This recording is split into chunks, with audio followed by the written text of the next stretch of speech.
for alternate through all the pain, all the way, the fight to one for all, my life, the love, we taking it all the way,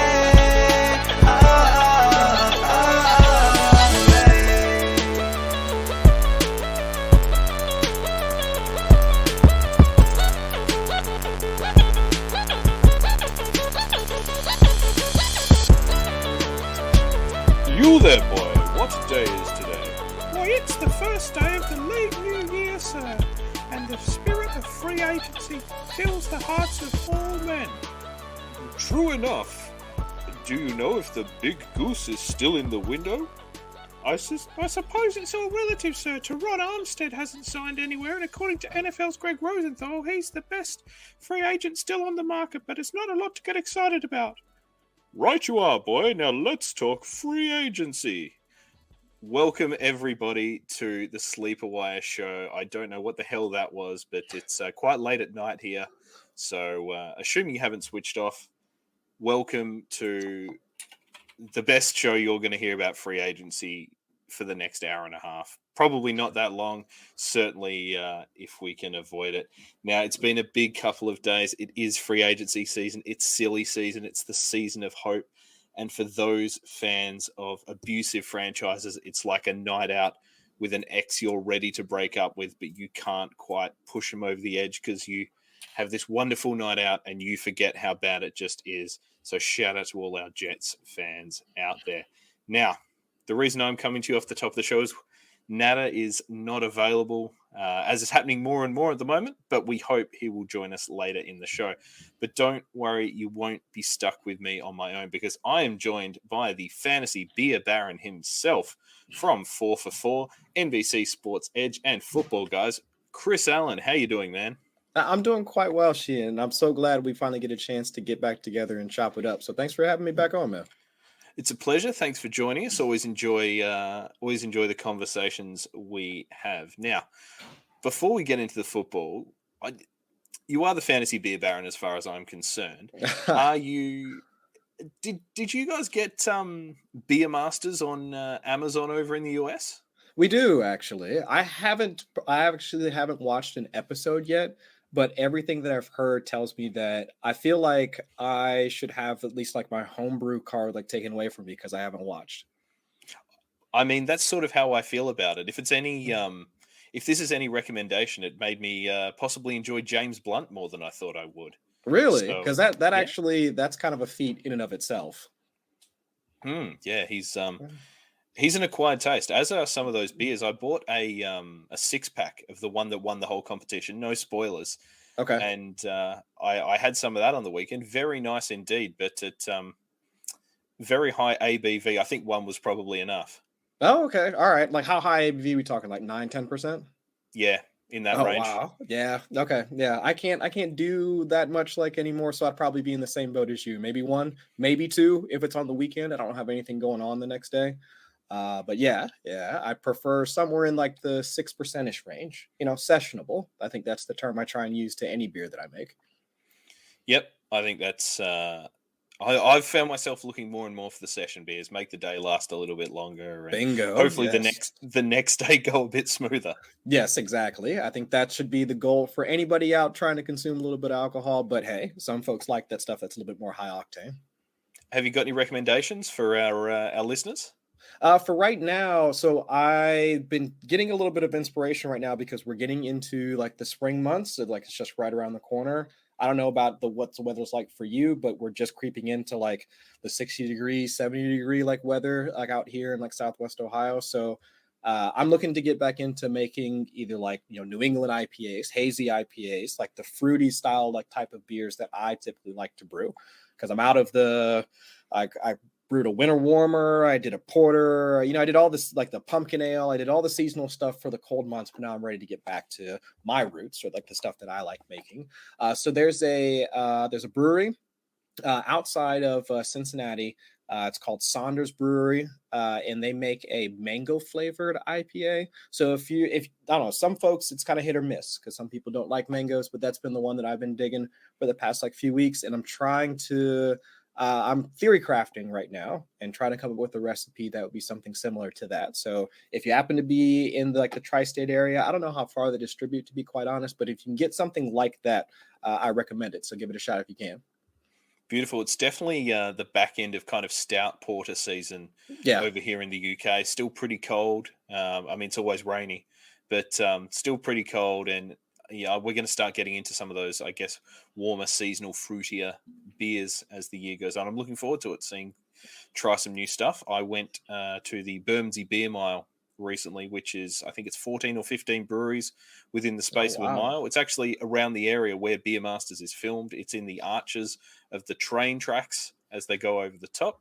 Okay. And tried a few of those along there, but probably a few too many because the memory's a bit hazy. So might need to visit there again. Well, okay. This is sadly not the Fantasy Beer Show. This is the SleeperWire Show. And as always, if you don't want to miss anything from our awesome team, follow us on Twitter at SleeperWire Show. You can chuck us a few bucks on Patreon, and we'll keep bringing you this awesome content across the off season. Now, as the weird Dickensian characters off the top of the show alluded to, we are at the start of the new league year. We've had a couple of days of legal tampering, and now the stuff is becoming real. We've even had the ghost of Christmas past, Tom Brady, back in the league. Yep. So it's certainly an exciting time. Were you surprised about Brady coming back? Not particularly, just because of the way that his retirement first came out. It was kind of reported, we got the Schefter bomb, but then it was, no, he's not retiring. Then it was Jeff Darlington, who's typically has a nose for anything like Pats or like Tom Brady related, saying yes. And then we get the information. And then even after he retired, it was kind of a never say never, I might come back, never leaving, always leaving the door open to coming back. So it just never felt finished. It never felt like it was his final decision.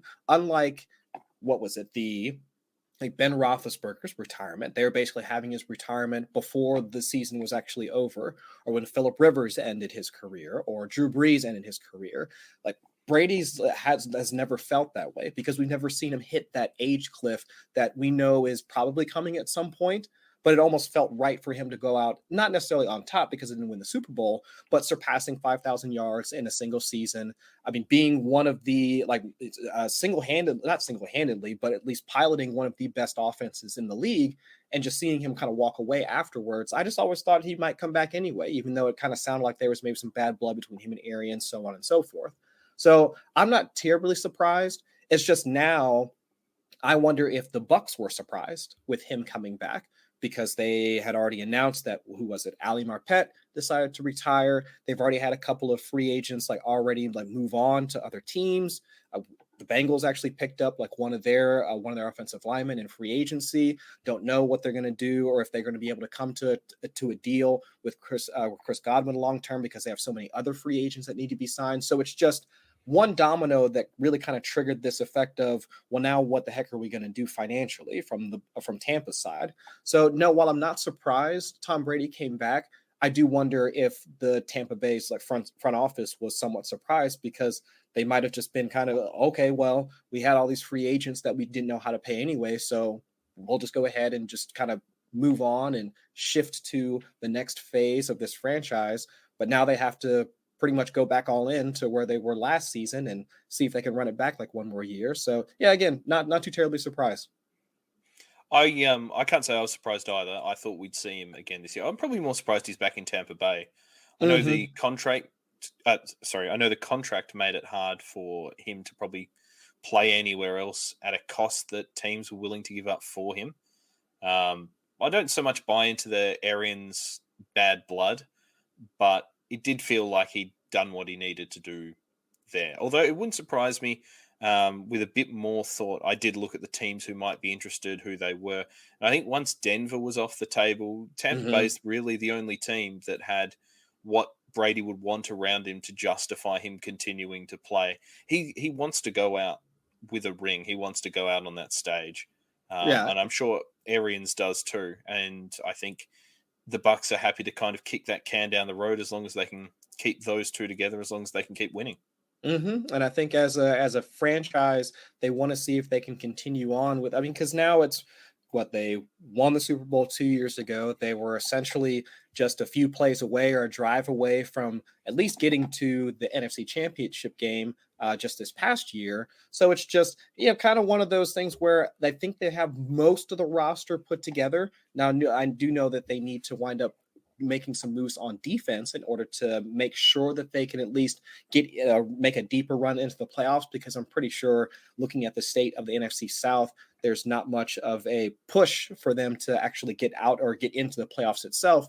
But either way, I think that with him coming back, it kind of signals, all right, the NFC is now put on notice, especially with Russell Wilson moving on. So, which I'm sure we'll talk about here in a little bit. So I'm excited to see what happens, how that whole conference now shakes up with Brady returning. Yeah, I think, one name I think we might see in free agency head that way. And I haven't delved into the salary cap maybe as much as I should, but it would be Tyrann Mathieu. Getting him back together with Bruce Arians, get him on a winner, seems like a good fit there, particularly as they just lost Jordan Whitehead to the Jets as well. So we'll see. That's the fun. It's kind of, this is the exciting part of the season. This is the exciting part of when you play franchise mode in a sports game. This is where it's at. Now, Russell Wilson, wasn't going to talk about Russell, but he's now officially a Bronco. That's good news all round there as far as I'm concerned. Who do you like more though? Is it Judy or Sutton or Patrick? For me, I guess I've got two answers, but I'll keep it to one answer. It's not Judy. How about that? I'll say that I prefer Courtland Sutton and Tim Patrick, and it's not just for ADP, because I've seen, at least in the in the best ball realm, Jerry Jeudy going somewhat significantly ahead of Courtland Sutton. But even Tim Patrick being the cheapest of all three, and with the slot role, looking at the way that Russell Wilson has stylistically played over the past few seasons, and also looking at what Nathaniel Hackett, former OC for the Packers, now head coach for the Broncos, the tendencies that they had in Green Bay was before seeing him coming over to Denver. I think it all just kind of fits with what Russell Wilson can do as a passer still, with him being one of the most accurate quarterbacks, top 4 in completion percentage over expected for the past 4 or 5 years straight. But also having the deep ball accuracy as well, where he not only was an accurate quarterback, but he was also leading other quarterbacks in the league in terms of adjusted yards per attempt and other deep ball metrics such as that. So I think overall it benefits a guy like Courtland Sutton. And while I get that Jerry Jeudy has the diverse route tree and can be that guy to open up stuff underneath, and I've already seen the comps to, or at least the quick comps that we always make. Courtland Sutton is DK Metcalf, and then Jerry Jeudy is going to be Tyler Lockett, so on and so forth. I just don't think that Jerry Jeudy is going to be able to take over, or at least take advantage of Russell Wilson the same way that Tyler Lockett took advantage of, but able to complete that mind meld that Tyler Lockett had with Russell Wilson. So I can see more of those splash plays going towards Courtland Sutton, and especially with the discount that you're getting on him right now in drafts, he'd be the one that I'd probably want the most, with Tim Patrick kind of coming in right behind him. Yep, I think that's fairly sound logic. We have a fairly blanket rule on the show that you go the cheapest option or the cheaper option when there are two guys on the same team similarly rated. It paid off with Cooper Kupp last year, Deebo Samuel last year. Maybe it'll pay off again with Courtland Sutton this year. I think early on the season it's going to be Sutton. I think Jeudy will come into his own. Wilson's got some bad habits to unlearn. And they're bad habits based on the scheme he's been in, where it's been hand the ball off or run around and make something happen. I think Hackett, obviously, he's used to having the run around, make something happen guy with Rodgers. I think I'd like to see what Wilson can do in the short and medium range, and then that's where Jeudy starts to come into his own. I think he's the best of the receivers, skill-wise. It doesn't always lead to production. I will be going the cheaper option. I'd like it to be Jeudy, and to be honest, if I could maybe midway through the season pick up Jeudy on even more of a discount in a dynasty league, I think that'd be a move that I look to pursue. But again, it's going to really depend on what that team makeup is. On the flip side of the coin, Seattle have gone from the penthouse to the outhouse, so to speak, with their quarterback. Is it how dire is it, I guess, for Metcalf and for Lockett and for Noah Fant, who I'm a big fan of? I don't know. I guess let's break this down like piece by piece. If we're looking at if we're assuming it's going to be Drew Lock that's going to be starting, and the types of receivers that he was able to connect with, and who he became a bit more prominent in his offenses, like let's say from since he was essentially drafted to now, has it been like more of those intermediate guys? Sure. So that does benefit a guy like Tyler Lockett. But also look at the volume that he was putting towards like his number one receiver, like over the past like couple of seasons. He was essentially that type of quarterback that is a see it, throw it kind of guy. So I could see him locking on to a big body target like DK Metcalf. And especially if he is also, when he was on the field, he was more like one of those like more, I guess, aggressive quarterbacks. Now, that's not always saying that he's going to be able to complete some of those passes, but seeing him take those deep shots, I don't think it's out of the realm of possibility at all. Now, I will say, though, that it does seem to me that if Pete Carroll is going to be the one to essentially oversee this rebuild that they're essentially going to have to do now, they've moved on from Russell Wilson, they get all these picks, they're going to start bringing in younger assets in order to build that franchise back up. I can see him trying to limit the amount of mistakes and putting Drew Lock into as many advantageous situations as possible. So using some of those shorter routes, those drags, those slants, those curls, in order to make sure that those receivers wind up getting open and not really putting Drew Lock into one of those situations where you can almost see it in his eyes where he just can't compute like what he's seeing. And that's when you get most of the turnovers. So I can see DK Metcalf getting a similar amount of targets. So 110 targets, I don't think is outside of the realm of possibility. But at the same time, the amount of touchdowns, like his touchdown equity, has to be dropped. The amount of yards would also have to be dropped because I can't see Drew Lock being able to pilot that offense into the same type of situation that Russell Wilson would. So I'm not seeing it as dire from a target share standpoint, but overall, the production, I think we just have to, that pie that Russell Wilson was able to generate for that entire offense, it just shrinks when you go from a guy like Russell Wilson to a guy like Drew Lock. Absolutely. I think we're going to see just less opportunity because there's going to be a step down, whether that's to Drew Lock, whether that's to a rookie, whether that's to unnamed quarterback C. Maybe it's Baker Mayfield, who's to say. Yeah. But Wilson makes things happen. I'm not a massive Wilson fan, but he's an elite quarterback. He extends drives, and that's where you're going to see, what would have been a longer drive become a 3 and out or 5 plays and a pick or just there's not going to be that opportunity. I make this joke every time about Drew Lock, but they should send him over to Russia so we can overthrow the government there too. He's now got a bigger, faster target than DK Metcalf. And if he can overthrow DK Metcalf, then good for him because that's a hell of an arm. Yeah. I think we'll see some big plays. I think you're right. If there's going to be this offense where there is an answer to every play, there is a right answer. This is how you run the play. You get the ball in those playmakers' hands. That's going to suit Metcalf. He's an expert on those kind of S routes, the streaks, the slants, the screens. Get the ball to him and he'll do the rest. I think it is kind of bad news for Lockett. It's obviously bad news for D. Eskridge, who's sort of bad news for him being drafted there anyway. And it's probably wheels up for whatever cheap late round running back is there. I don't know if it's going to be Lock for the whole season. I think we are going to see some of Drew Lock, whether it's Lock and a rookie or Lock and a long-term backup or something like that. I think it's going to be a dirty season for Seattle, though. Yeah, because I could almost see a scenario where where do they pick this? Where do they pick this year? I forget where they actually. Do they have one, or is this one of the ones they traded to? Yeah, one of the ones Jets? That they. Ooh, that's actually, you might have a good point. No, they pick at 9.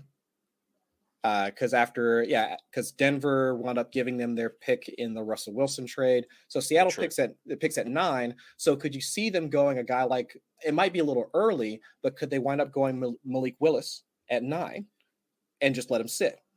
So you've got Drew Lock, let Malik Willis come along because Willis already comes in with his own warts. even though the upside is obviously there. But you can almost see a team like Seattle be enamored with the traits that he has, but just, all right, he's a little raw, but we've got Drew Lock, we've got options. So we'll let Drew kind of, pilot the season. If things get completely out of hand and we're out of the playoff race by, let's say, week 9, week 10, let's toss the Rook in, see if he has had enough time to develop and assess the situation from there. It's to me, it's inside the realm of possibility if that's the way that they want to approach rebuilding this franchise with the picks that they now have. But it just, to me, the question becomes, are they sold on any of these quarterbacks in this draft? And if the answer is yes, okay, fine. Now we see what that path is going to be for the Seahawks for 2022 and beyond. If not, I have no idea what they're going to be doing. I mean, other than either waiting for 2023, or maybe they're a team that's going to be looking for any of the free agent quarterbacks that might still be available or might become available next season. I think if I was the 12th man, as they call themselves, bizarrely, with their retired fan jerseys, I'd almost be happy with a bottom out year here. And Pete Carroll has got an unreasonable amount of power for his position. He's under no threat of being fired whatsoever. He removed the biggest threat to him losing his job by trading him to Denver. They're not going to be in a position to compete with the Rams. They're not going to be in a position to compete with the Niners. They're not going to be probably won't be in a position to compete with the Cardinals, despite the fact they're a bit of a basket case for a variety of reasons down there anyway. Right. I'd almost punt the year and try and get an earlier pick on a better quarterback class next year. Now, we don't want to see teams tanking or be anti-competitive or anything like that. But I can see there being a real risk that they play well enough to not get a pick to land that absolute cream of the quarterback class next year. I would almost try and get a better player than potentially waste 4 years on one this year. I'm not saying that there's not going to be players in this class who are better than what there is next year. But smarter people than me seem to believe that it's a deeper class next year. There are more options next year. And this is a generally weaker class. I do agree with that. And I've heard the similar sentiments about this class versus the 2023 class. But just thinking about that franchise and just thinking about just the fan base and the front office just wanting to maybe come up with at least a solution to the issue that we know that everybody cares about at this point. It's like, what are they going to do at quarterback? Because I would at least assume that the front office doesn't necessarily believe that Drew Lock is going to be the long-term answer. So if they want to try and find that answer and they're sitting at pick 9, it's entirely possible that they just wind up pulling the trigger there and just say, all right, we've got our guy that we could possibly develop into what it could be. But I do agree that I think it might be the best for them to, because they've already moved on from Russell Wilson. They released Bobby Wagner. I mean, they're completely out of, no one that was a part of their Super Bowl run and their subsequent success afterwards is a part of that roster anymore. So if this is a new path for them, then why not make it a new path? Why not rebuild, retool, and then come back in 2024 with a new squad that's ready to attack that division, which would, at that point, I would think would be, who knows what the Cardinals are going to be doing in a couple of years, especially with their current financial situation. Same thing with the Rams, with the way that they've mortgaged their future, however many times over. So I think in a couple of years, it could be that time for them to pounce if they play their cards right. So I think you might be onto something. I guess we're just going to have to wait and see. I think you're right. If they're going to develop a guy, it is Willis that they should go. It's not Matt Corral or Kenny Pickett. Nah. I am now officially a Pitt guy. So Kenny Pickett, greatest player to ever play the game. Third greatest: Dan Marino, Larry Fitz, Kenny Pickett. Hey, that's a good list. But I could see them going Willis, but that would be it. Anyway, we will find out in the fullness of time. Now, I'm going to steal a segment here from the great David Letterman. And we were saying before that we're going to get close to your first reactions to some of these free agency moves. And what we're stealing from old Dave is this anything? So we have I'll tell you the move. I'm not going to tell you the deal because I didn't write that down. Okay. But look at what the impact is, I guess, for the players around them, and are you interested? Do you care? Is this something that is important to you in the upcoming fantasy season? Okay. And the first one we're going to go with is running back Chase Edmonds is now a Miami Dolphin. So it's like a yay or nay type of thing. So are you interested? Is this newsworthy? Does this wrinkle the sheets? Whatever we want to say. I was interested up until about a half hour ago when the Raheem Mostert to Miami deal got announced as well. Because if you're just talking about like in a vacuum, so if this was maybe 30 minutes ago and it was just Chase Edmonds, because unfortunately, we don't care about Myles Gaskins. I mean, good shot, like good try, but don't care. Duke Johnson, he had his shot, but he's just not going to be a thing anymore. So don't care. Chase Edmonds, like not in Carolina, with the Cardinals, he showed that versatility that we know that Miami needs at this point, not just between the tackles, but also as a receiver, carrying an 8 to 9% target share, like within Arizona. And that was with a healthy amount of target competition. Like with that entire offense, I mean, you would at least have 3 to 4 possible other pass catches on the field at any point in time, and Chase Edmonds was still commanding volume. So that's a type of running back that Miami needs at this point, because as we've seen from the free agency moves, they still have the offensive line that they need to work on. That has been their issue for the past couple of seasons now. And so if their goal is not only protect Tua, but also get that running game going, they still have work to be done. They were in the bottom half of the league in terms of both pass and run block win rate. We need to see more production, like out of like their running backs just in general. And if this is now something that Mike McDaniels wants to incorporate, because that was San Francisco's calling card. I mean, bottom 4, bottom 5 in pass rate over expectation. So if the running game is going to be a larger part of their offense moving forward, I like the signing for Chase Edmonds, but we just know that their offensive line is something that they need to work on in order to really get that entire offense moving, where we're not 100% relying on Tua's arm, which still needs some development. Not his arm, but let's just say the entire passing offense just needs to develop in general.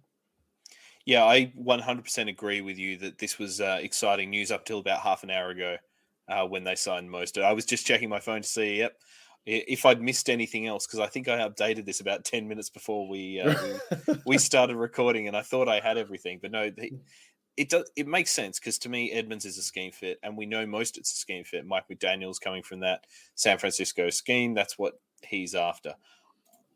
We know Mostert. Well, I say we know to a degree, because history is often instructive.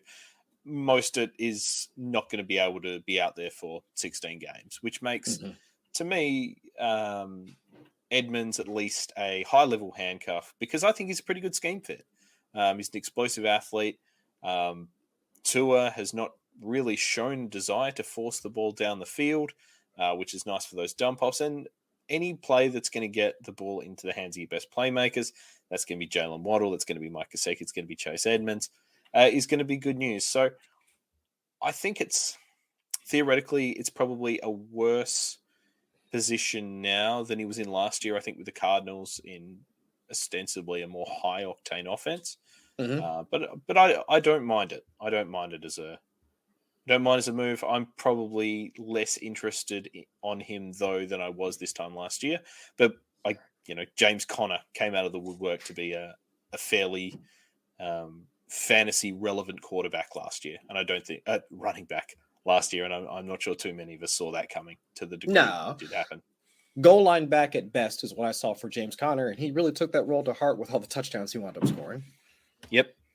Yeah, and he's earned money in Arizona now, and for the time being, he's the only back in that backfield. They'll add someone else at least.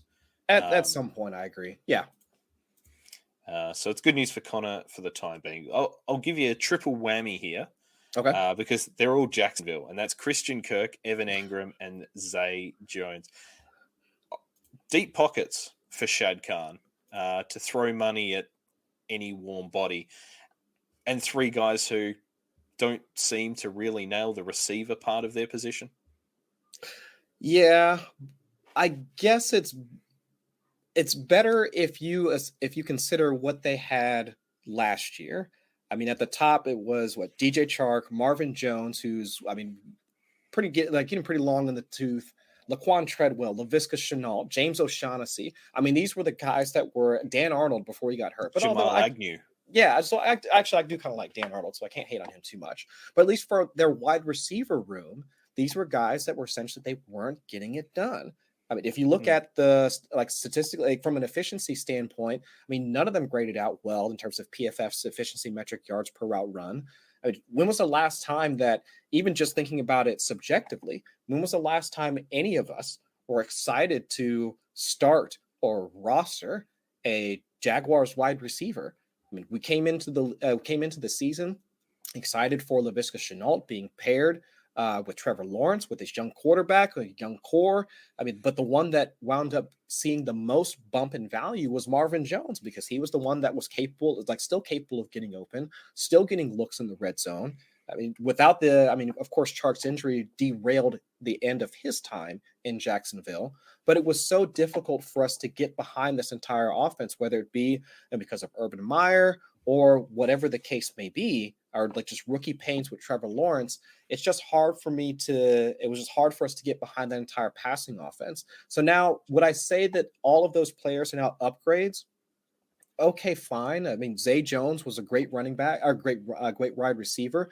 Great to see him resuscitate his career when he was with the Raiders. Christian Kirk, okay, fine. Good intermediate to somewhat deep threat. Okay, fine. But it's just they don't have an alpha. And that is what that team needs. I mean, Marvin Jones played a facsimile of it because he was still capable of stretching the field, but they do not have an alpha receiver on that team. And my fear is without that, and still with a somewhat weak offensive line, we're just going to see, at least from an overall production standpoint, a lot of the same once we get into the 2022 season. Yeah, I agree. They need an alpha there, big time. I was really happy to see the resurgence of Zay Jones. I think he filled that Henry Ruggs role pretty nicely for the Raiders. There wasn't a massive drop-off, but still, we're talking about a guy whose most notable performance in the NFL is getting up off the ground in a really cool way. That was really cool. It's so cool. I'm super impressed. I kind of have always liked Zay Jones. I want him to do well. Mm-hmm. Christian Kirk, I was pretty keen on him last year. I think he could be a nice fit. I'm not that interested for fantasy purposes, but there's going to be someone here that has to catch balls, and whether that's Kirk or Zay Jones or them bouncing off Evan Ingram's hands, I don't know who that is going to be. That is kind of bad news for Dan Arnold. I was a big fan of him as well. Mm-hmm. And maybe we might see Ingram play more of a big wide receiver position rather than that tight end. Could be. It's just, to me, I'm trying to figure out, well, what is this offense going to look like? Like, what are you going to be asking all of these guys to do? Because it just seems like there's a ton of redundancy. Laviska Shenault, Christian Kirk. I mean, their best spot is operating out of the slot. Evan Ingram, primarily out of the slot. So it's just, what are you going to be asking all of these players to do? And how is this going to work in concert together? Because typically, if you look at an offense, like a productive offense, you can pick out each of the wide receivers and you can kind of know what their roles are. If you go, just thinking about my own personal team, like the Bengals, okay, Jamar Chase, okay, the alpha. We've got T. Higgins, who's capable of being intermediate and deep. Tyler Boyd is the slot receiver. So we know what their roles are. Even the trio, or at least the former trio in Dallas, you could pick out their roles. Michael Gallup plays outside. Amari Cooper, he can play the intermediate, same with CeeDee Lamb, but he gets put into the slot. It's we could pick out their roles, but for each of these guys, we look at the roles and it's they all just kind of step on each other's toes. So how does this play out once they all get onto the field and they get deployed?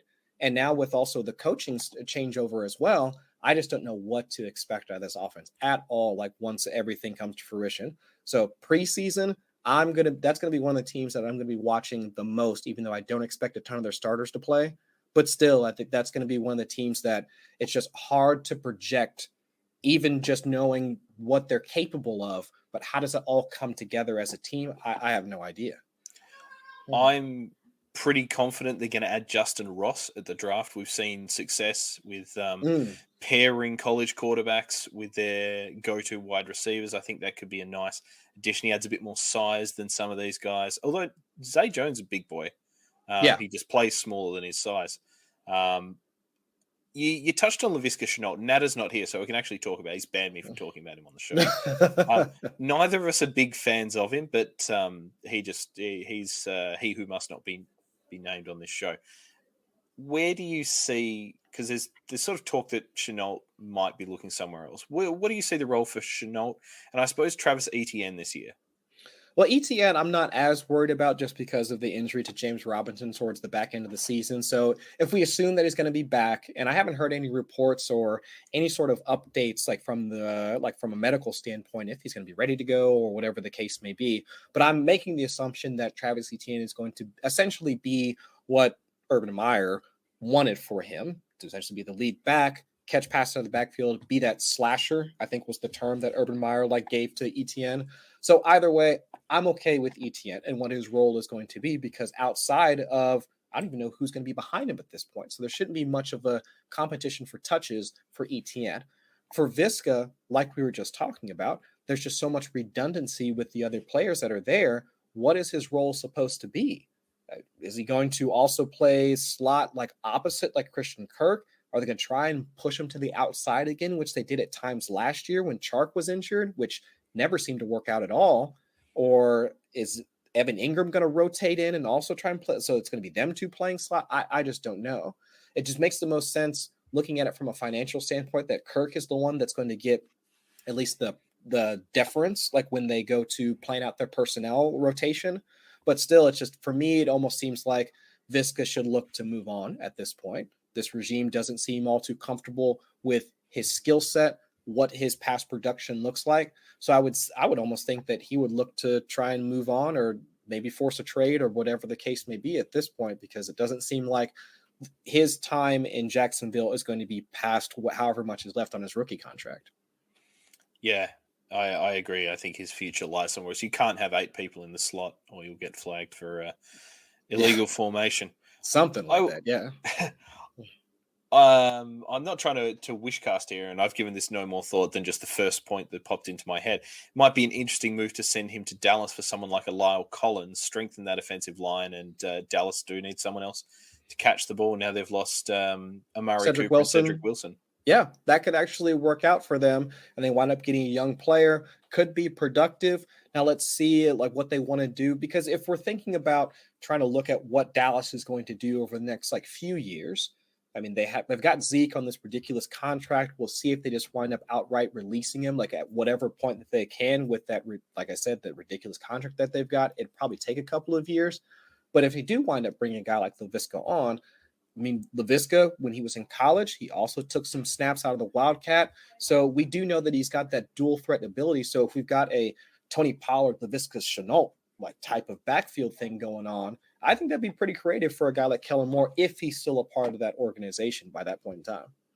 Yeah, I would like to see a team. Well, Shenault, to get the best out of him, needs to go somewhere where the team is going to use him to the best of his abilities. Mm-hmm. You could say that Jacksonville didn't do that. You could say that Urban Meyer maybe should have done that instead of wasting an early pick on Etienne. But there's probably a lot of things Urban Meyer shouldn't have done, and maybe misusing Laviska Shenault is not towards That's a the whole top other of that show. We touched on Cedric Wilson, and I probably should have segued into this one when we're talking about Miami. Have you got any interest in him in Miami? It's a pretty deep receiver group there.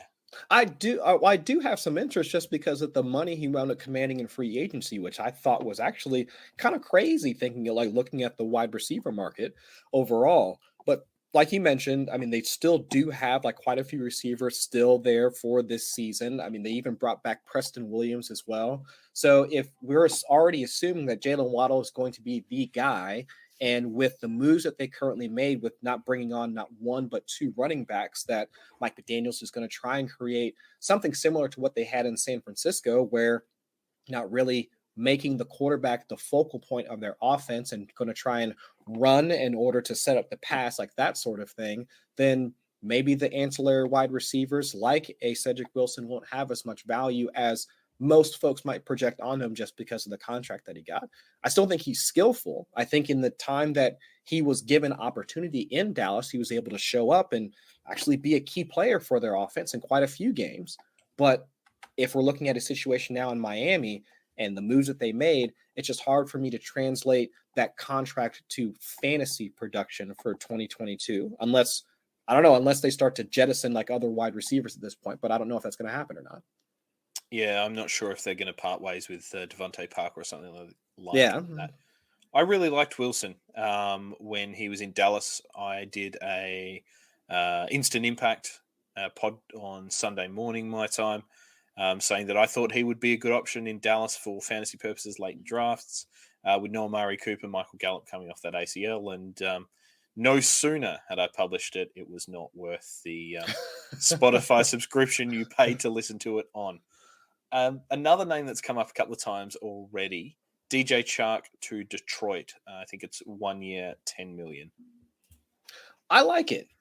Now, and the funny part is that, of course, anytime the Lions make any sort of move or change to their passing offense, it sparks the whole Amon-Ra St. Brown like civil war on Twitter, or at least in our little corner of fantasy Twitter. It just seems like it's either pro or against Amon-Ra St. Brown. There's really no in between.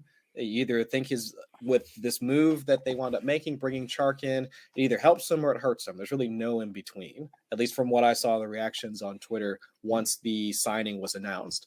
But I like it for DJ Chark. I know that they still wound up retaining, Josh Reynolds, since he already had that connection with Jared Goff anyway. But looking at what the team still needs, I mean, they still do need another boundary receiver. And I think both can wind up flourishing. I mean, DJ Chark, I believe, is better than Josh Reynolds. I think he's a better wide receiver than Josh Reynolds. And at the same time, it will still allow Amon-Ra St. Brown to work in the short and intermediate areas of the field. I mean, both things can be true in this offense. Now, does that mean Jared Goff is going to be the one to throw the ball as deep as often? I think he only had like a 6% deep ball rate just this past season. So while it might not be as conducive to DJ Chark as a deep threat, he can still run a decent enough route tree to get open in the intermediate areas of the field. He's just more of a boundary player. He's going to be seeing more of those alpha corners and that type of coverage versus Amon-Ra St. Brown, who's going to be seeing easier coverage than DJ Chark. But overall, I think at the end of the day, both of them are going to wind up getting used. Both of them are going to see targets. So while Amon-Ra St. Brown is going to be the one that everybody's going to flock to, I wouldn't really sleep on DJ Chark because we saw him have at least not necessarily a breakout season, but he had a good season with the Jaguars. Was it 2 seasons ago? We haven't really seen him come to click with Trevor Lawrence. But I think in this offense, and especially if they wind up making a change at quarterback, if not this season, then next year, then yes, I think it's going to be a good move for DJ Chark overall. I'm very much in the pro Amon-Ra St. Brown corner. Anyone they add is going to be, it's not bad news because he's a very good football player as far as I'm concerned. But I guess you have a right to be concerned that the volume won't be there. And certainly volume was king for him at the back end of last year. Right, they brought back Reynolds. They've re-signed Khalif Raymond, who was coming off, I thought, a pretty good season. But you're right, Chark's that classic X guy. Like, he's going to be outside. Amon-Ra St. Brown's going to get his over the middle. He's going to be competing, at least in my mind, with Hawkinson for targets. Exactly. It's down that seam. But he's the safety blanket as far as I'm concerned. You know, Chark might be the sizzle, but Amon-Ra St. Brown is the steak. And if people want to get off that train, then all day, give him to me. I was a big fan of him in college, and I was a big fan of him last year. So I'm not overly interested in DJ Chark just because I don't think that's much of it's not really an offense you want too many parts of. Give me Swift, give me some Brown. I think even Hawkinson's probably overpriced for what he is, but yeah, interesting. It'll be interesting to watch. Yeah, I think more of a long-term thing at this point because Detroit, we already know that they're trying to at least retool their offense essentially almost as a whole, right? Because we don't think that Jared Goff is going to be a long-term answer. And then also they had just had their coaching change just this past year. So, and they were what, bottom 4, bottom 5, and early down passing rate in neutral situations. So it's just like that entire offense just needs to develop on its own. The entire team needs to develop on its own, both offense and defensively. So of course they're going to be at the back end of their own division. I mean, looking at what Green Bay bringing back as many pieces as they can. I mean, they're going to be a team that's going to be in a lot of passing situations as it is anyway. So I do think the volume is probably going to be there for both of them. And I think they can both be successful. But I 100% agree that it's really going to be more about ASRB going to be the one that, or there's a ARSB. Those are his initials. But he's going to be the one to really see the most of it because we've already seen him have that connection with Jared Goff. And then Chark could just be a good piece to go behind him. Yeah. And I think the football world is better when DJ Chark's playing. He's an exciting player. I think so too. And I want to see Detroit no longer languish at the bottom of the NFL table. Now, the last receiver we're going to talk about here is Russell Gage to Tampa Bay. The rich sort of get richer here. Yeah. They've replaced Antonio Brown to a degree with Gage. What do you make of this move? I like this move. Russell Gage, I think my skepticism with Russell Gage coming into last season was just the fact that for the most part, I think when you think about Russell Gage, you just think slot receiver. And we've heard time and time again about trying to route your entire offense like through a slot receiver. It doesn't work out. But Russell Gage in his own right, I mean, he was one of the more efficient players like in the league. I mean, top 25 in terms of yards per route run, according to PFF. I mean, he was up there like with Chris Godwin. Like he was right behind Chris Godwin in terms of yards per route run, who's now going to be his new teammate. Now, I know folks will probably have some concerns about where those two are going to play. I mean, obviously with Chris Godwin's injury late in the season, it's entirely possible he starts the season on the pup. Russell Gage gets to be the one to man the slot with Tom Brady at the start of the season. And we'll see how things shake out from there. Now, but afterwards, I don't know how they're going to wind up deploying the two. I mean, I don't think that, Chris Godwin can get moved outside, but we obviously know that he's more efficient like in the slot as well. So how they're going to deploy Gage, Godwin, Evans, Gronk, assuming he's also back as well, I'm not entirely sure. But I think the real thing to take like the big takeaway for me is that any of the rest of the guys that were part of the wide receiver room in Tampa, most of those guys got to go.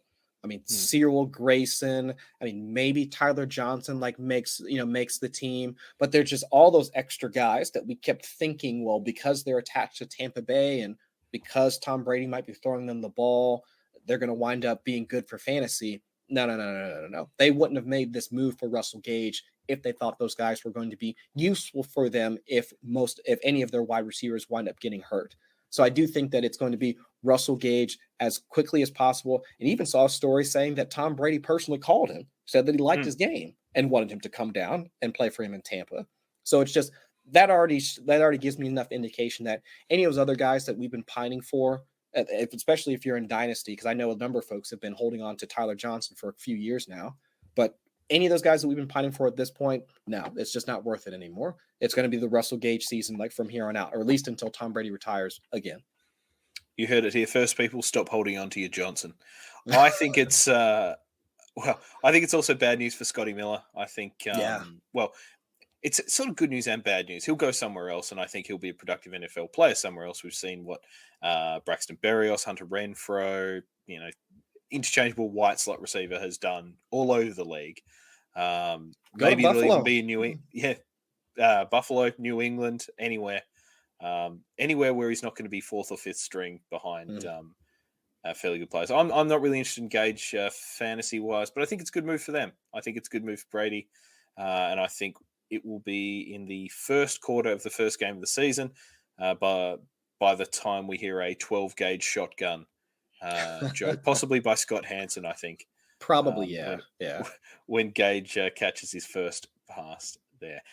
Let's maybe deviate away from the fantasy relevant positions immediately. And let's talk about your Bengals. They've added two guards here, Ted Karras and Alex Kappa. What do you think of that? I love it. This is actually the smart move for Cincinnati. Now, do I hope that they wind up landing like a Teron Armstead or in something like that, since they still have some cap room to play with. I think as of right now, according to Spotrac, like they've got like 13, 14 million still left in cap. So like they've got some money to move around at this point. But right now they need to be shopping like in that bargain area, like, middle class ish of offensive linemen. And this is what we needed. We just essentially needed to go from, let's say, F plus at offensive line to, let's say, a C plus B minus. That's what we need. That's really all we need at this point.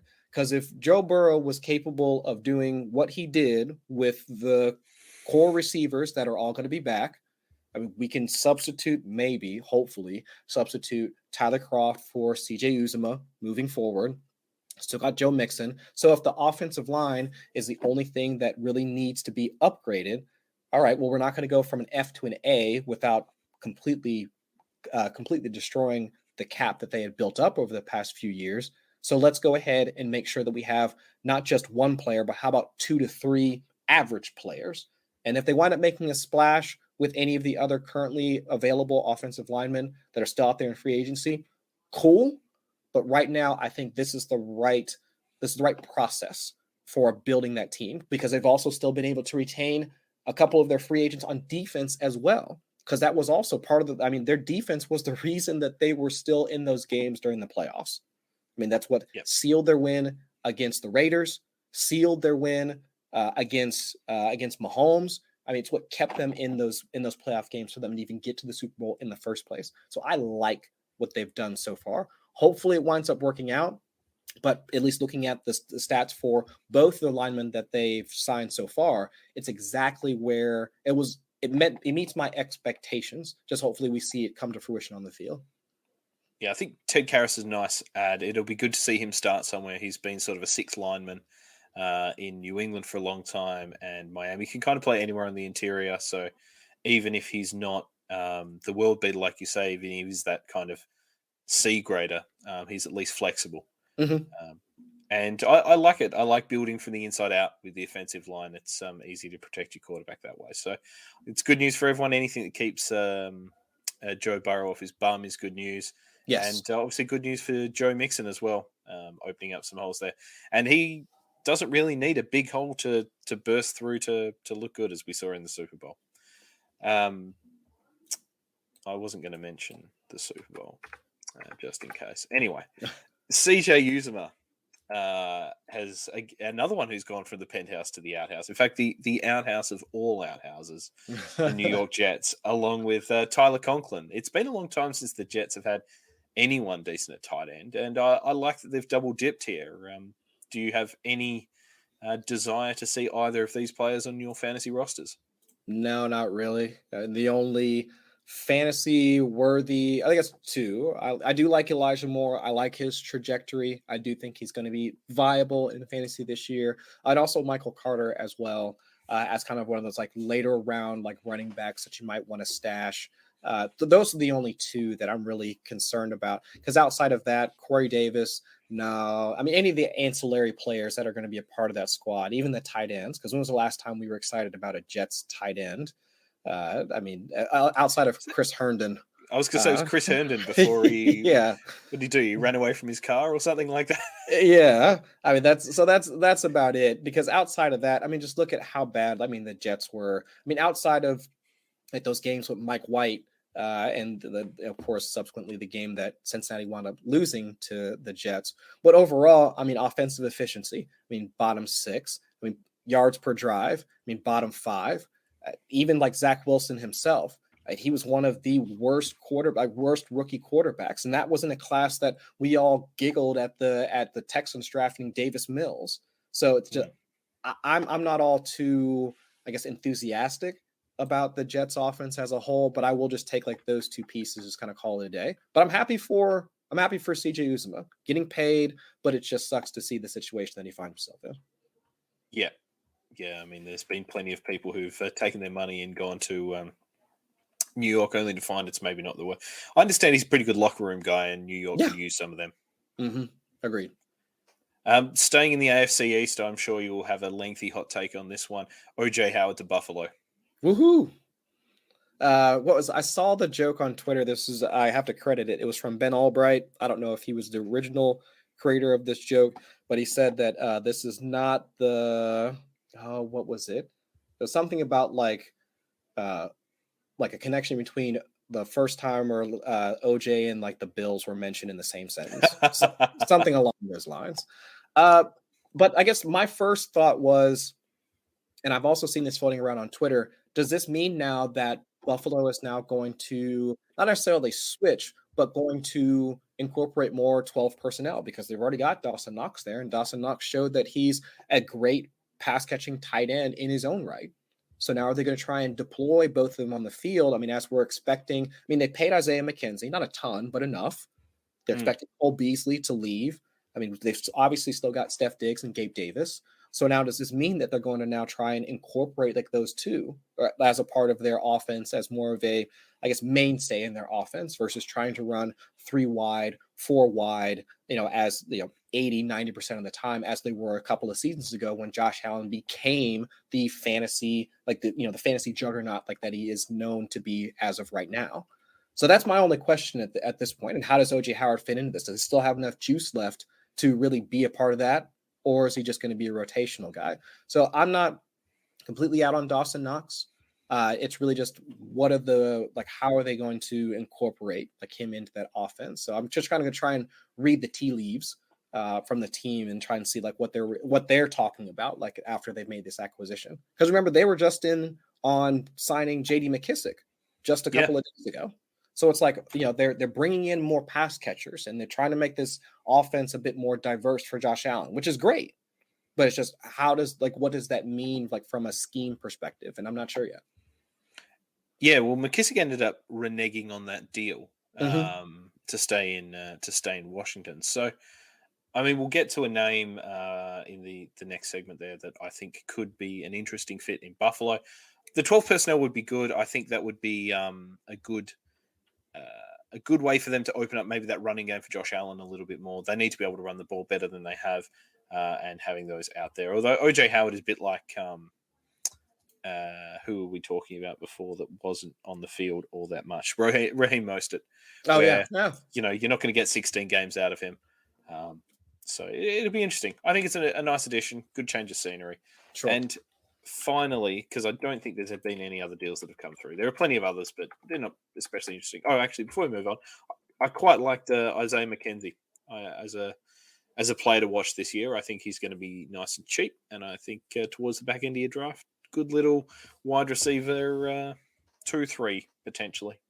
Yeah, we saw him creep into essentially high wide receiver 2, low wide receiver 1 volume or target shares towards the back end of this past season. So now if we're going to be able to project that over a full 17-week season, that's great, especially on a team that's been consistently in the top 4, top 5 in pass rate over expectation. They've got one of the best quarterbacks in the league. So now if we're talking about a full-time player that's going to be on the field for 60, 70, 80% of the snaps, yeah, sign me up for that. That's a great move for them. Great move for Isaiah McKenzie. He's a good player. Yeah, I like him as well. The last one we need to talk about here, Mitch Trubisky to Pittsburgh. Okay. I know that on paper, this sounds like a good move for them. Because if we look at what Ben Roethlisberger was towards the tail end of his career, sure, he was passing the ball 35, 40 times a game. I mean, they were top 7 in terms of pass rate over expectation, but these were short passes. I mean, he had one of the lowest ADOTs in the entire league.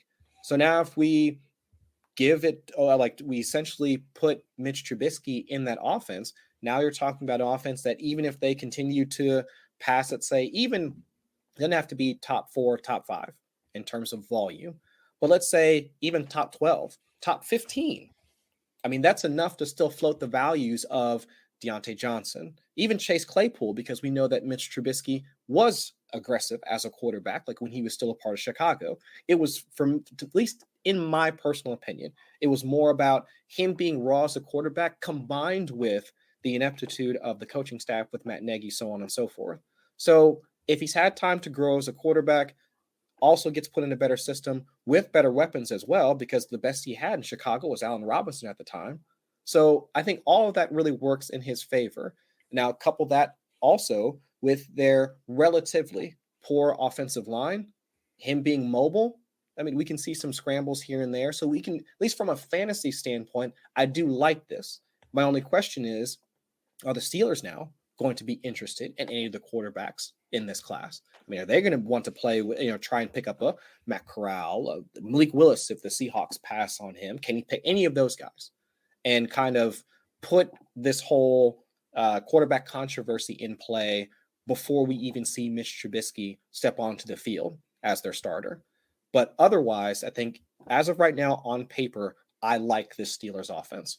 I like what the possibility is on paper, but we'll just have to see once we get to the regular season. I totally agree with all of that. I think Trubisky's a good fit for that offense. He's going to be nice and aggressive. He's going to be able to push the ball downfield more effectively than Ben did. I do think it's bad news for Najee Harris because those dump offs are just going to be Trubisky scrambling. He can use his legs. But yeah, if they're not going to build that offensive line, I don't think they are going to go quarterback early. I think they will hold off for a year. They clearly like Mason Rudolph enough to keep him around for a variety of reasons. Yeah. They've brought back Dwayne Haskins. They've got Mitch Trubisky. I don't think they're keeping all three if they're then going to add the gunfight at Matt Corral or Kenny Pickett or Malik Willis or someone like that. I mean, actually, they could add Willis, let him sit for a little bit. But I think it's going to be Trubisky first and foremost in Pittsburgh, but whether he's going to be the guy 16 games remains to be seen. Now, before we wrap this up, we have a lightning round. I have a lightning round for you. I've got 10 names and one position here, and I want you to tell me, look into your crystal ball. All right. Crystal ball, and tell me where this player is going to be at the end of the free agency period. And first and foremost, Allen Robinson. I would have said Chargers a few days ago, but I don't think they have the cap space. Allen Robinson, where could he wind up going? That still have the cap space in order to do this.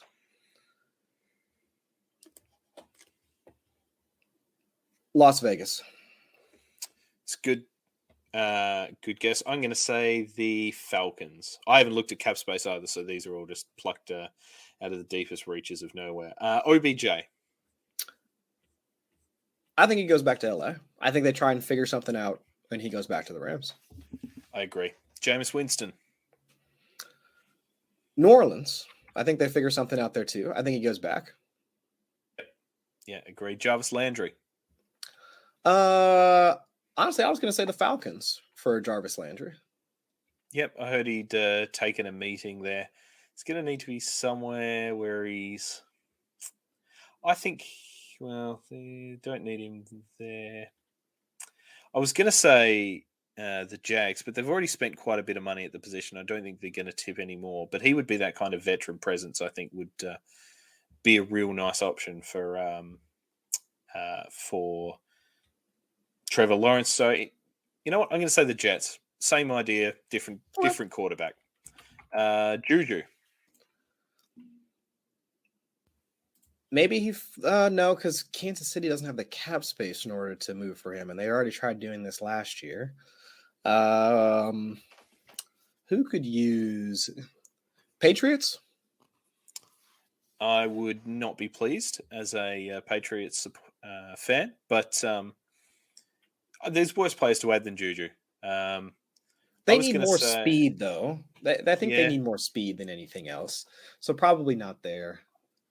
He can catch the ball, which is a nice change from. Well, thankfully, got rid of Gunnar Olszewski. I couldn't. Oh yeah, couldn't watch him just forget how to catch the ball. I think he might end up a Texan. Yeah, that wouldn't surprise me. Where dreams go to die. Yeah, because especially after they move Deshaun Watson, they'll just have a ton of space to move to play with at that point, I would assume. And he'd kind of fit Davis Mills too. Yeah, I agree. Yeah, I think that works out. Cordero Patterson stays in ATL. Yep, agreed. Will Fuller. Man, it would be great if send him to the Chargers. I think he has Raider written all over him. Yeah, because he'd be the perfect Henry Ruggs replacement. This is more of a pie in the sky, like Mike Williams on one side, Will Fuller or William Fuller, since that's what he wants to be called now, and then Keenan Allen in the slot. I think that'd be just a dream scenario for the Chargers, but I doubt they'd be able to. I don't know. I don't know what he's going to command in free agency, to be quite honest. But I guess if Christian Kirk is getting $14 million a year, Will Fuller should at least get that, I would think. Well, Williams going to be an upgrade on Jalen Guyton or whoever Josh else they have Palmer. there. Yeah, don't know if he's an upgrade on Palmer. I'm a fan of Palmer. Different position too. Palmer's right. Inside guy. Yeah. MVS. I was going to say him to the Raiders. I think that would be. Yeah, I think that's more of the because like if you want to do like an arbitrage on because of how much like Fuller would cost versus MVS, and if you want to just get that deep threat, that speed threat, then I think if they can't get Fuller, then MVS would just be the easy plan B for them. Yeah, well, if you're talking cheap deep threats, maybe it is Jalen Guyton or Tyron Johnson or someone like that. That's the role they want. They want a field stretcher. Yeah. I think it's immaterial whether he can catch or not. Yeah, but the Chargers aren't going to trade with the Raiders, though. No, they're not. But that's the sort of player that exactly. sixth receiver with some wheels. I think MVS becomes a Patriot annoyingly. They've kicked the tires on him, as is my understanding. Rashad Penny. I wouldn't be surprised if Seattle tries to do something with him because I know that the whole like they drafted him in the first round thing, like that's not it. I think it's just more of Pete Carroll still being a part of that organization and how much they believed in him, how much they wanted him to, go through his rehab, get back on the field, and then what he did towards the back end of the season. Like it's all narrative-y based. But Pete Carroll's a narrative type of guy, just looking at his coaching, even when he was still in college. So I could see him coming back to Seattle, if not there. I'm trying to think of like other teams that could possibly like make a move for him as like a cheap, back end. Like what about Philly? Maybe taking a shot on him. Yeah, since I think they just lost, they lost Boston Scott, if I'm not mistaken. No, they haven't been completely sold on Miles Sanders, so they bring in a guy like Penny on a relatively cheap deal, that sort of thing. Yeah, I could see that happening. I think, Boston Scott, as you were saying that, I was going to say Penny to the Bills. He's clearly the sort of player they're chasing if it's a J.D. McKissick type, but I actually think it could be Boston Scott to the Bills and maybe Penny stays, as you say, in Seattle. Mm-hmm. The interesting name I thought might be one for the Bills, cold climate and the old warhorse, Melvin Gordon. Oh, yeah. I think that'd be one of those free agent signings that really just kind of, it's almost like when the Rams started bringing in all of their stars in order to make sure they just had this juggernaut roster to make their Super Bowl run. And it feels like that's what Buffalo's doing right now, especially with like the Von Miller trade and all that. And almost kind of like poetic with Von Miller now being there. Like, Melvin Gordon goes over there as well. So it's like, yeah, I can see that happening for sure. And last but not least, who's going to be the Colts quarterback? Oh boy. Baker Mayfield. Yep, I could see that happening. I think it's going to be Baker too. Cleveland have shafted him big time, I think. I don't know what's going on there, to be quite honest, because it seemed like an amicable relationship overall. And I get that they're not completely happy with how Baker's contract has played out over the past 4 years to go from we have hope to what they were half of a game away when they played against the Chiefs a couple of years ago of getting into the, making a decent run like in the playoffs to what was essentially a lost season last year with all the injuries and whatnot and losing OBJ and then Baker like getting injured himself. It's just, I don't know what's sour to the point where, did you see the report earlier today about they want an adult at quarterback? Yeah. Like, how did we get there? Like, I don't know, like what transpired between all the the good years to this point, I just never saw that coming. But yeah, it just seems like it's time for him to move on, regardless of if they wind up getting Deshaun Watson or not. That was a weird comment to make, wanting an adult, because there are a number of quarterbacks I would consider in the league to not be adults. Kirk Cousins, there's one. Carson Wentz. Carson Wentz. Kyler Murray. Yeah, yeah. Baker Mayfield, for all intents and purposes, I don't know how the guy's been largely loved everywhere he's gone. He seems like he's a, I hate this cliche, but like a leader of men type, a good locker room guy. Like, I don't know why people don't like him. Like, I never got it either. I guess maybe it's the commercials. I don't know. They're not that bad. Compared to some of the ones you see. Yeah, I don't know where the hate comes from, to be quite honest.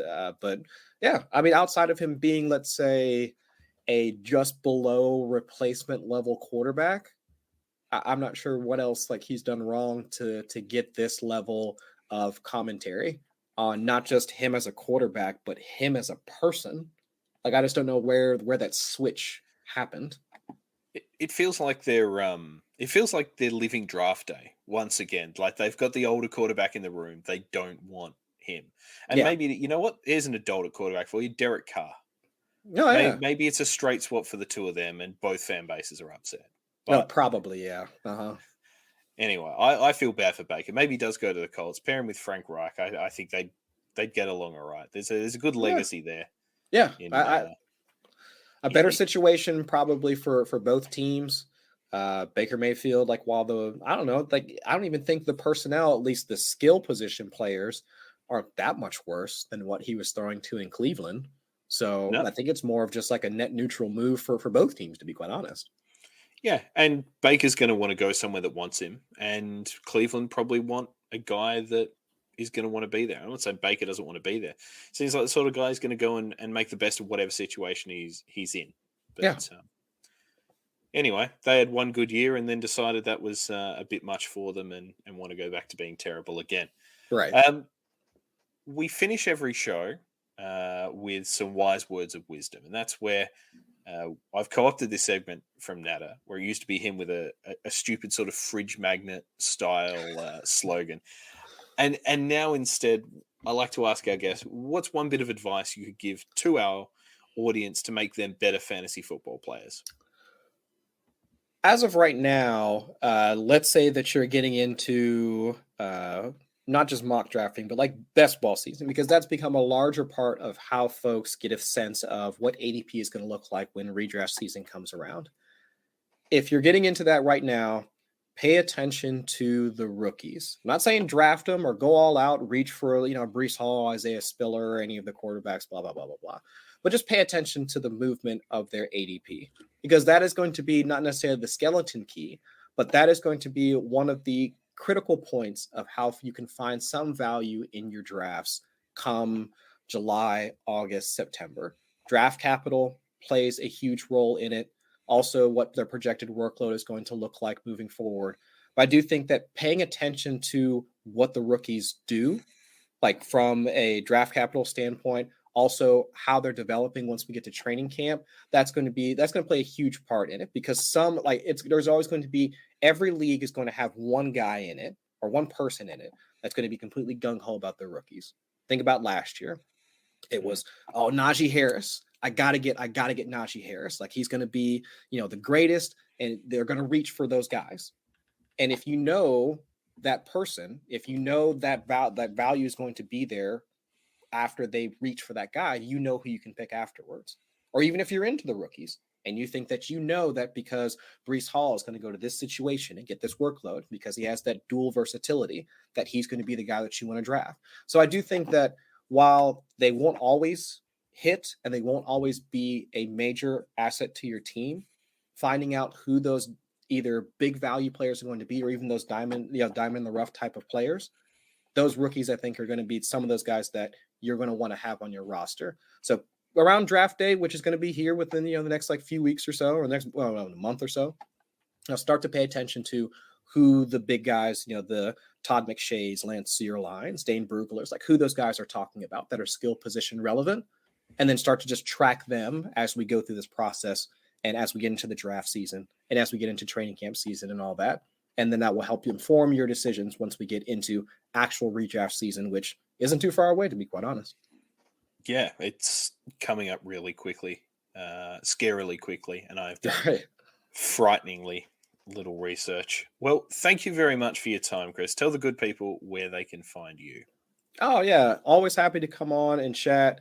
Really appreciate you bringing me back. But you can find me on Twitter at Chris Allen FFWX. I've been a hermit for like the past month to 6 weeks. Yeah, after the Super Bowl. One, because I was sad because my Bengals lost. But no, just taking a break from fantasy content, but getting back into the swing of things now. Got some best ball content that's coming around the corner here within the next few days. Video content, written content, all that stuff, gearing back up for getting that stuff back out to the folks here with the off season. So yeah, happy to get back into the swing of things. But yeah, if you need me, you can find me on Twitter there or any of my work at 4for4 Football, NBC Sports Edge, Football Guys. And of course, I'll be doing a brew show over at 32-Bit. So yeah, find me over there if you also looking into getting into the hobby that I love to do every now and again. I absolutely cannot wait for your brew show on 32-Bit. And speaking of, if you want to listen to my other show, one of my other shows, you can check out Screen Pass, the show about football and popular culture. And that's available on all good podcast platforms, which is why it's not available on Apple Podcasts. Well, that's it from me. As always, you can follow me. I'm at Sheahan Solo. The AFL season is about to kick off, so be prepared for plenty of Fremantle Dockers content over there, and probably not a lot of NFL content, but that's okay. It's the off season anyway. Thank you for listening, everybody, and we will be back next week.